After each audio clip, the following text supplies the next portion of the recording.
مرحبا بكم معايا قناة شهوات ووصفات صحراوية. مرحبا بكم وسهلا. اليوم لاهي نقدم لكم عصير ديال اللبن لزيادة الوزن، زي ما شاء الله يزيد الوزن.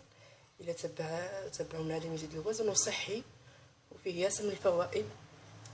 تقدروا تستعملوه تعطيه للتركه الصغار، تقدري تشربيه انتي، تقدري اولادك الماء معاك يقراو في درجه ثانيه ما انا كنتي فيها تجمعي لهم ذا كامل، يبقى لهم اللبن يشروه من البوتيك، وهذاك الثلج يديروه في الثلاجه والماكينه يطحنوا بها فقط وصحي. تعرفي يعني ولادك شربوا شي صالح وشي زين وصحي، وانتي بنفسك تقدري تشربيه يزيد في الوزن ما شاء الله. الا تبعتيه يزيد في الوزن، اللي نديروا ياسر من الوصفات ان شاء الله واللي تزيد في الوزن وصحيه ان شاء الله. اشتركوا معي في القناه باش يوصلكم الجديد ان شاء الله، ولا يتموا دائما نديروا وصفه ولا وصفتين في الشهر ان شاء الله، ولا في 15 يوم على حسب كل مره وظروفها. مرحبا بكم وسهلا، وتبعوني ان شاء الله ولا نديروا العصير. راك عندي ايتو ديال اللبن،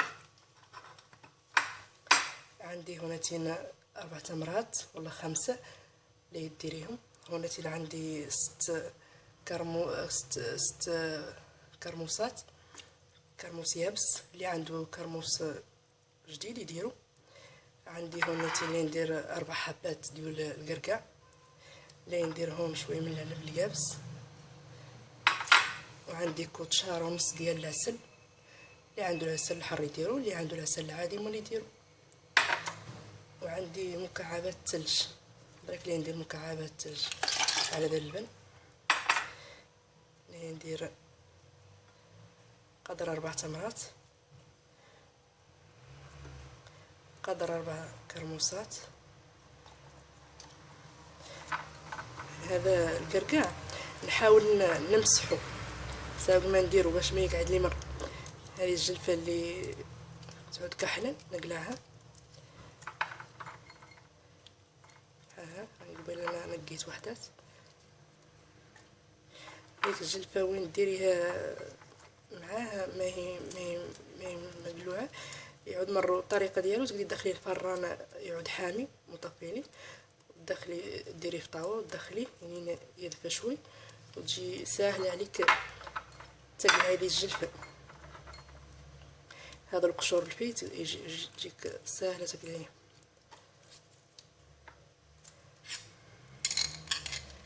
ندير كوتشاره من البيابس، كوتشاره من العسل،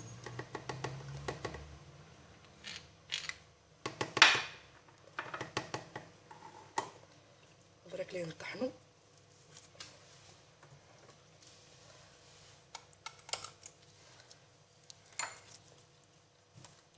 طحنتو ان شاء الله ليه يلتقى.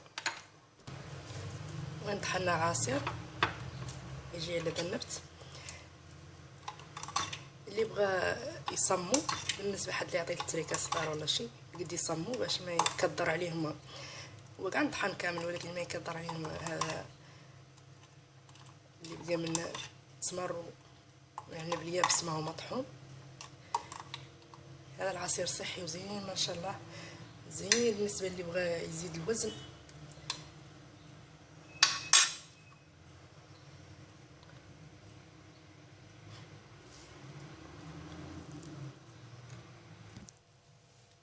اللي بغى يزيد الوزن ما شاء الله زين فيه. مازلنا نديرو ان شاء الله وصفات اللي ساهلين يعود في كوزينتك ولا مطبخك، يعود فيها مسائل اللي تزيد الوزن وصحيه.